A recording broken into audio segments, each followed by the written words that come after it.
Welcome to the Future of Internal Communication podcast. I'm Jen Sproul, CEO of the Institute of Internal Communication. Our organisations continue to face an onslaught of challenges, and the way we work requires dramatic transformation and response. Internal communication is a crucial function that helps organisations achieve lasting change. It's also the glue that holds organisations together in hybrid and distributed working environments. This podcast explores opportunity for internal communicators in the future of work. The world is changing, and so must we. We hope you really enjoy listening. Hi, and welcome to the very first primer episode of the Future of Internal Communication podcast in 2025. I wanted to gather Dom and Jen in the room and just talk about what is in store for you as listeners, what you can expect to hear more about in 2025. But also, I know we didn't do this at the back end of 2024, and I thought it would be nice just to reflect a tiny bit on the conversations that we had in 24. And I don't know about you listeners, but I always find myself reflecting a long time after the fact on conversations that have really packed a punch for me. So I realised that I hadn't gotten around to asking Dom and Jen. I don't even know whether I'm allowed to say this, what their favourite episode was, but some of the conversations that grabbed them most. So here we are, Jen and Dom. Dom, I'm going to come to you first. Thinking about 2024, what were some of the conversations that had most impact on you?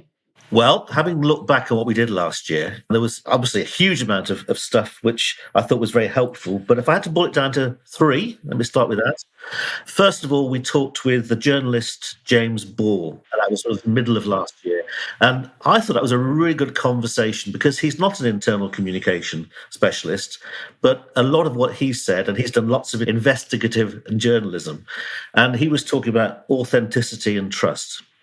And I think there's a lot of read across from what he's seen, looking at politicians and business people communicating externally, that we can take as internal communicators. And no great rocket science there. He talked about simplicity of language. I can remember him saying people get suspicious if you use complex language. And that's something we need to bang on about, I think, with leaders as much as we can. That it's very tempting, particularly when times are tough, to retreat behind complexity. And if we do that, I think it just makes things worse. He also talked about actions and words. So he's come up with lots of organisations where things didn't happen as people said they were going to, or they professed a certain commitment to something and then that didn't come through in what they did. So I think that was that as well. And I think also just reminding us about the importance of being consistent. So I thought it was really simple stuff, but useful to be reminded of it and to see it in a different context. And he explained it really well as well. So I really enjoyed listening to that conversation. Again, a couple more, then I'll pass over to Jen. A couple more, yes, please. Jerry McGovern. So early part of last year, Jerry McGovern came on to talk about basically waste, worldwide waste, amongst other things. And I'd never really thought about the ecological, environmental impacts of AI. So it was a real eye-opener to me. And now I bore people all the time, even more, by talking to them about the amount of water it takes, the simple water it takes to keep all the warehouses going, which keep all the servers going, which allow us to use AI. And so I think we've been sold the idea, or at least I'd seen it as being AI is free, it's painless. And I think Jerry really made us realise it isn't. And yeah. I've been following him on LinkedIn since, and he comes up with some really useful, pithy, and quite scary comments and facts about how wasteful we can be in AI and in use of technology. And not just that, but also all the hardware issues about the fact we're so frequently changing hardware and phones and how wasteful that is. Have you seen that new documentary on Netflix? I have, yes. Yeah, called Buy Now. Honestly, anybody that's listening to this that's got a Netflix subscription who's remotely concerned about the climate crisis needs to watch that documentary, because it is jaw-droppingly frightening, is it not? Basically tells us how we've been all conned into buying too much stuff. And the other frightening thing about it was what happens to stuff that we think is going to be recycled. And if you have seen it, you remember the horrible shots of beach upon beach upon beach of countries where stuff has been sent and it's just left there. It's quite eye-opening, yeah. So I think Jerry made us think about that sort of thing in a different way. And then there are a number of, but I think I'm going to go for my third one to David Wales, who came Oh, yeah. Lovely sort of in David. the autumn. And just a reminder, if you haven't heard it, David used to work as a firefighter, and I think he became very interested in why people behaved in certain ways or didn't behave in certain ways. Talked about his practical experience of being at a fire or a rescue situation, giving people sound advice and then not following it. And he was saying, I don't understand it, because we used to work around a flip chart, we'd think about this, we'd come up with what made good, practical, logical sense, and then people didn't follow it. And so that got him into the whole area about behaviour.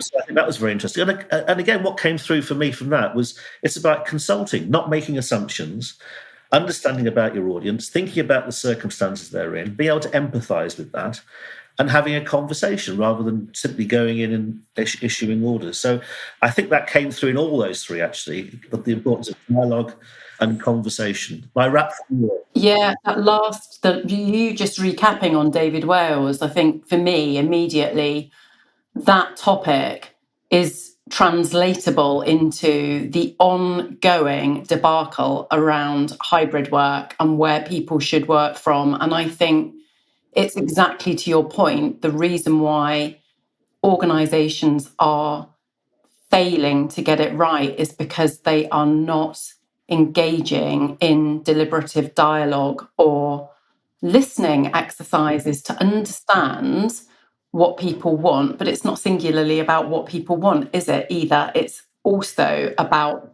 conveying the mission, the purpose of the organisation. What are we here to do? Why is it important that we meet up at regular intervals? So for me, there's just this massive need for ongoing conversation where both parties or all parties can learn from one another to move things forward. So grabbing the mic and thinking about 2025 and lessons learned from the conversations we had in 24 and how they translate over. But Jen, what about you? What were some of your most interesting conversations in 24? They were all interesting because they were all a conversation about the importance of conversations.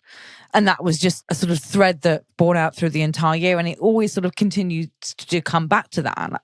And I think it is, you say, it's about understanding each other, understanding each other's perspectives, context, experiences, which is really, really important, that point of understanding our people and who we are and where we come from and how much time we need to put into that. And picking up on that, one of mine was also when we spoke with Peter Mandino.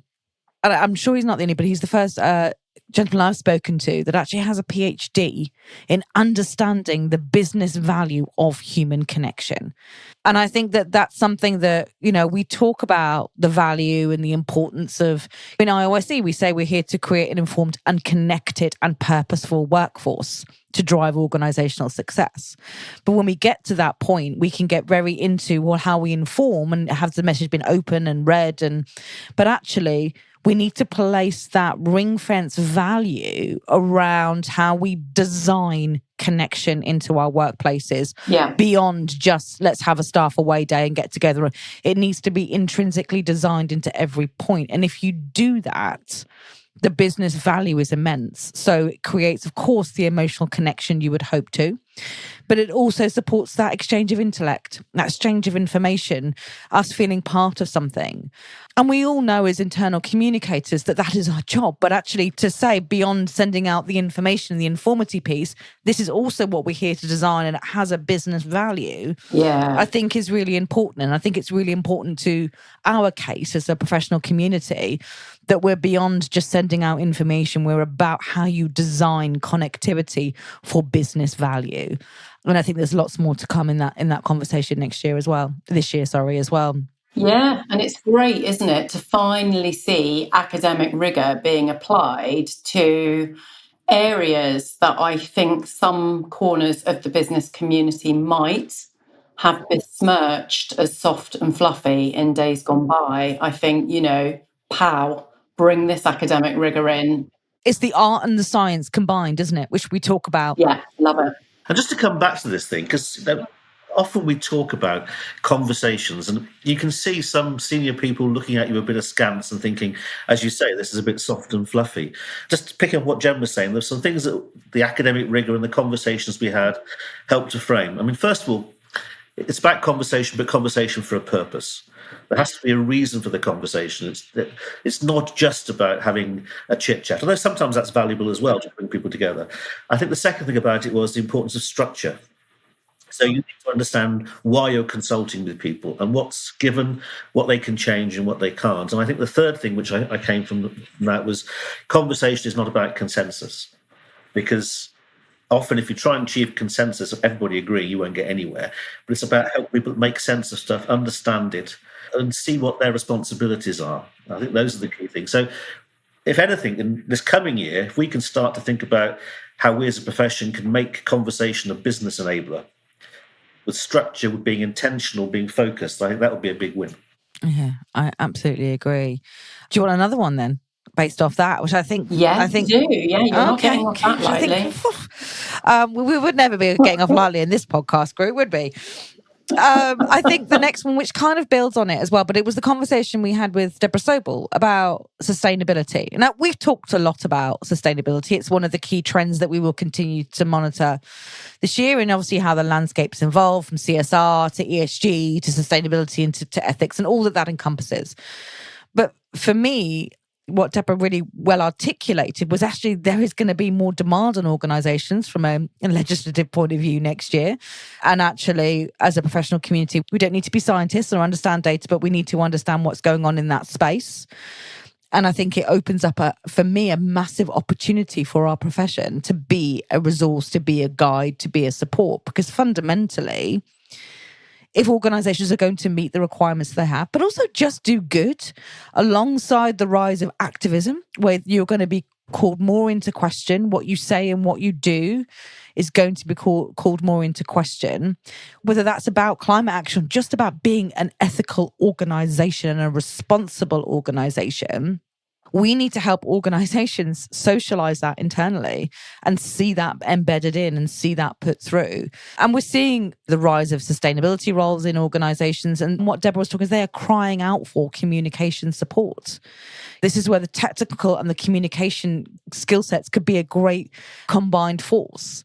And so really, for me, I think it's about, well, this is what we're good at. So this is an opportunity for us to come in and support this evolving area. And also as well, another part for our business case to show that we're really important for reputation and advocacy. And what everyone's saying, in a world where I think we've seen it in the research that we've done this year, where activism and saying you're ethical and being ethical are going to be called very much into question. And that needs to be socialised in every facet of an organisation. And that reminds me, at some point last year, I had a conversation with an HR director of a multinational tech firm, and she pointed out to me that there are some brilliant people coming into the working world with master level degree qualifications in sustainability and sustainability related topics. What they lack is the communication skill, the ability to socialize the hard data and make it relatable for your communal garden colleague who has probably by now a great deal of concern for the environmental planetary crisis, but doesn't get enthused by percentage data points because they're not emotive, are they? They're not, it's just dry data. So there is this big opportunity. And if I had one wish for 2025, it would be that more of our listeners and members feel confident to step up and help because it's urgent work, needs doing. And to your point, Jen, I think, to be discussed, I think we will be having some conversations about the rise of workplace activism in this year's schedule. So I'll tell you a little bit more about that in a bit. Shall I give you my third and final? Because we do love a 3 on this podcast, don't we? We do everything in 3s. So I'm going to not let us down this time. I think my third would also be about when we spoke with Naima Pasha about ethical AI. So again, this ethical piece that's coming in. And she reminded us of the Luddite movement. that was in the last revolution, and actually how they were sort of not seen as valid, but actually what they were doing was very valid. But to remember that phase and how we take that forward. But for me, beyond that, I think that it plays into what I just said a minute ago about this sort of ethical piece, is that AI is happening, right? It is an opportunity. We need to take it, but we need to do it. It will not work from the things that we are protecting, in charge of, the things that we can help contribute as a professional community. We talked trust. We know trust was fundamental in our work last year.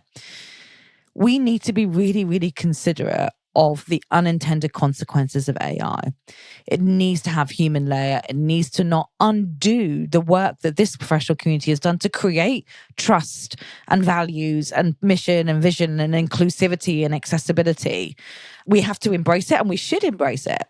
But we need to do that through an ethical mindset, through an ethical lens, and not feel like we need to run at something because everybody else is doing it. It's that sort of, we've got to keep up with the peer pressure, but we need to take a breath and think through our decisions, think through our consequences. And then as a professional community, demonstrate as organizations seek to adopt AI, whether that's through in our own practice, but also through processes and how work is done in the organization. That is a huge change in itself and a huge transformation in itself that needs guardrails, that needs advice, that needs support.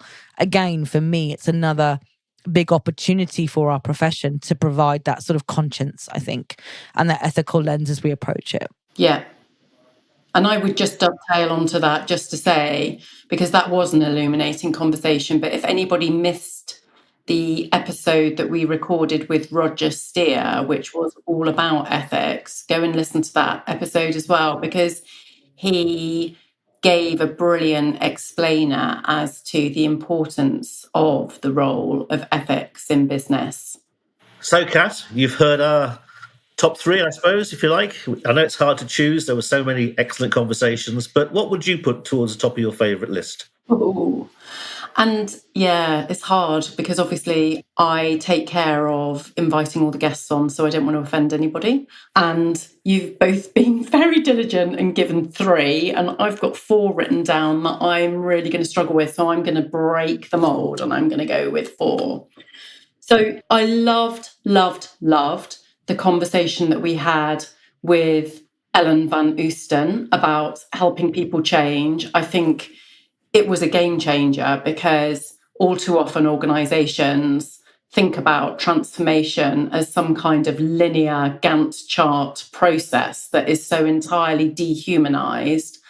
And as Ellen pointed out, if we can take time to listen and understand the progress that people hope to make in their own lives and somehow synthesise that with the greater organisational endeavour, then you are far, far, far more likely to achieve lasting change. So I loved what she had to tell us about how people change.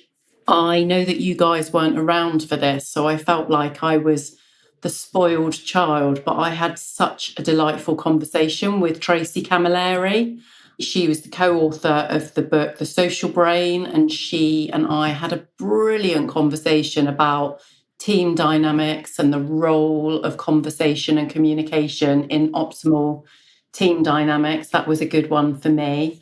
I think I'm still pretty transfixed by the conversation that you and I, Dom, had with Joe Cohane, who is the author of The Power of Strangers. And that book is just such a wonderful invitation to strike up conversation with people that you don't know, because you do not know what will happen, because the absolute joy of a serendipitous moment of connection that kind of boosts your soul. And I know you and I, Dom, have done a little bit of work around the science of love this year, but micro moments of connection, was the kind of topic, I think, of our conversation with Joe, and I loved it. And then I guess the final one for me was the conversation that we had in the late stage of the year with Deborah Hale about how to build a movement, how to build a campaign, and what she shared with us about her work to orchestrate the London 2012 Olympic torch relay. I literally can get goosebumps thinking back to that, because when she told us what her kind of key learnings were, and that consistency, there are no shortcuts. If you want to build a movement, you quite literally have to put in the hours and the weeks and the months. And I think that's the one thing that really strikes me across a broad church of conversations that we've had, both within the podcast, but conversations that I've had on behalf of the Institute outside of the podcast, or conversations that I've had more germanely. There are no shortcuts. If you want to build trust, goodwill, loyalty, cohesion, and alignment, you've got to do the work. And that's what there is. Well, Kat, if you're going to cheat, I'm going to cheat. So can I? Oh, sorry. How can you all be a bunch of cheaters? I'm going to add a fourth one. If we don't mention one of the podcasts from last year, please forgive us, because we're doing a summary. We loved everyone, didn't we? We loved everyone. But I'm just thinking back to what we had Ian MacArthur on, I think. Yes. Who was behind Andy Burnham, the mayor of Greater Manchester, behind his drive for good work. And I think, just listening to what we've been saying, he helped us bring together the fact this stuff works. So it's easy sometimes to dismiss what we do around involving engagement, communication, as being a nice to have when a business is doing well. I think what Ian MacArthur did was say, we do this and it's making business boom. And if you look at Greater Manchester, and we were lucky enough, Jen, to be up there for the one-day conference We were, yeah. at the end of November, I think, last year. But it works. It is working. It is transforming the economy of that city. And so for a practical example and good evidence to say, taking care of people, involving them, listening to them, trying to shape things as much as you can around their requirements is good for business. And I think that was a really good practical demonstration of that. Jen, are you going to cheat?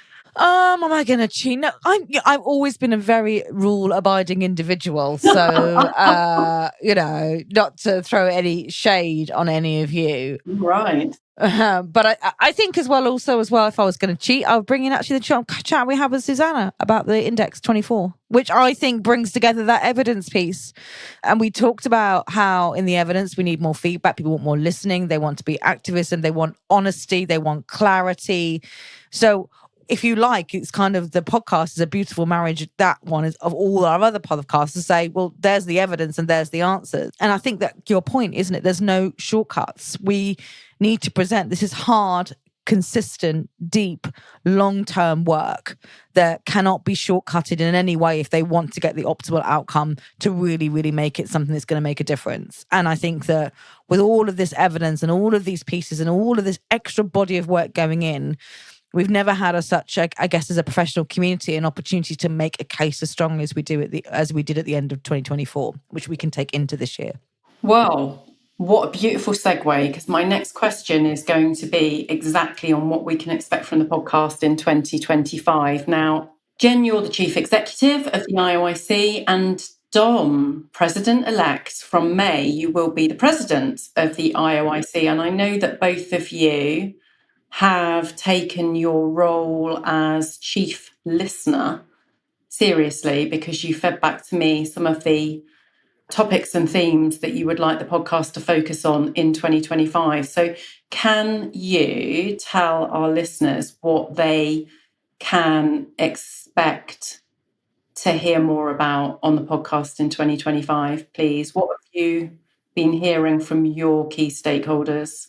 I'll start if you like, Dom, and then you can probably plug in any of the things that I'm missing. And obviously we tune into what the members are talking about. We obviously tune into the board and then we tune into the own research and the wider space of what's being discussed and what we can see as coming down the line that we think members and internal communicators should be absorbing and learning to help them in their work. And I think for me, it's keeping an eye on those trends. We need to be, as an institute, providing that meta trend so that we can help with that against it. I think some of the couple of areas from just sort of the wider piece, and I think, Dom, I don't know if you want to go anything more specific. We want to continue doing work to demonstrate the value of internal communication. So how can we keep having conversations about how we make our case?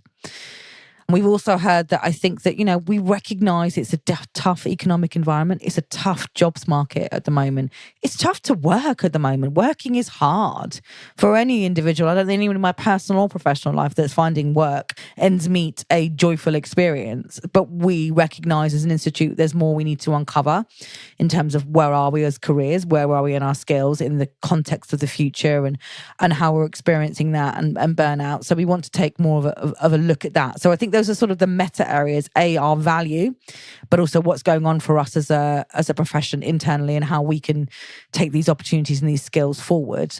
And then there's a rich tapestry of topics that we can discuss beneath that. Dom, I don't know if you wanted to add any more on that kind of rich tapestry.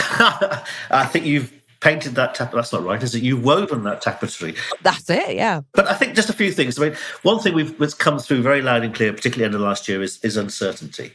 You mentioned professional uncertainty for communicators, and that's definitely something, and we need to help communicators make the case for communication, internal communication, but also for internal communication, helping people navigate uncertainty.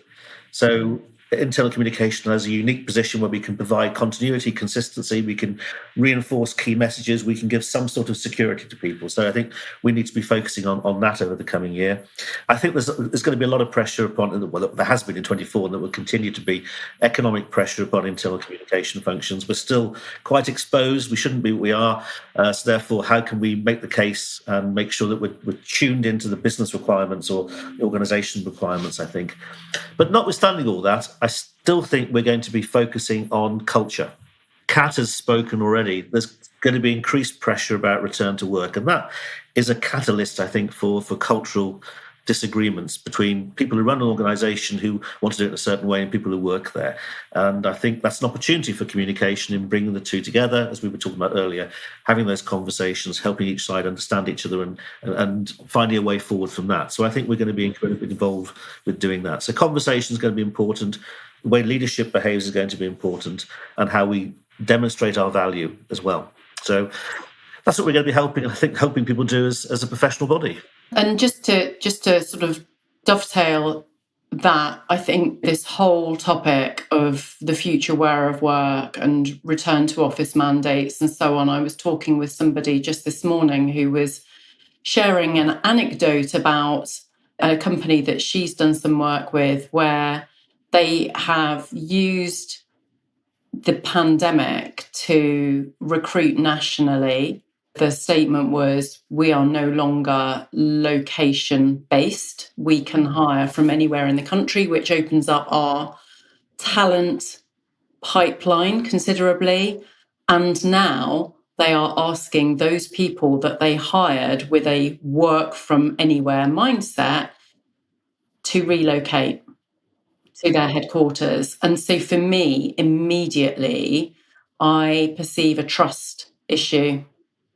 So where we had started to talk about trust and focus on trust, certainly with the index, the IC index in 2024, but also that conversation that we did have with James Ball, we are going to have to double down on this conversation about what is trust, how do you gain it, how do you break it. I think we can all agree that it takes a significant amount of time to build and it can be relinquished in a heartbeat. I think we need to continue that thread at the core of the conversations that we have on the podcast. And just to circle back to the trends that we spoke about, Jen, you mentioned just then, just in case listeners aren't aware of the trends that we're specifically interested in at the Institute, we're focusing in on the impact of next generation digital technology, including artificial intelligence. We're looking at the sustainability agenda and the opportunity that presents for internal communication professionals. We're looking at people, how people feel at work, shifting attitudes towards work, how we can use internal communication to build that cohesion and that shared understanding of what we're all here to do. But we're also going to keep focusing on employment, because I think there was some data that came out just before Christmas showing that we are literally teetering on the brink of recession. And I think this is going to be a tough year. And I think we will need to perhaps rethink our conventional attitudes towards employment and think a bit more laterally. So that obviously has a massive opportunity for internal communication. But Kat, the good news is that people listening to the podcast won't be going through this alone. We'll be there to help and support them and guide them. So tell us about when the next series of the podcast starts and what we can expect. So in earnest, the podcast will start on the 22nd of January. So we are going to dive straight in. We are going to look at things like the role of business in a well-functioning society. We're going to look at things like the rise of workplace activism. We're going to look at topics that I hope really do help listeners, because we all now face very different work futures. We're going to look at things like the role of learning, unlearning, relearning. We're going to look at things like how to recognise the signs of burnout, both for ourselves as professions, because, you know, when you're being asked to do more with less, that is a lot of pressure. But also what we can do to help colleagues if we, you know, recognise the kind of indicators in order that we can provide better support to one another in our places of work. So we've got all manner of things in Series 12 coming up. And yes, I am beavering away behind the scenes to keep a steady flow of engaging conversations for all. Well, I think we'll all look forward to it. I think we've given, hopefully in this, a kind of snippet of what we've taken away from last year, what you can expect from us this year. And I don't know about you, Kat and Dom, but I'm super excited for all the conversations that we're going to have. Yes, I love it. Thank you so much. Thanks, everybody. Thank you. Bye-bye.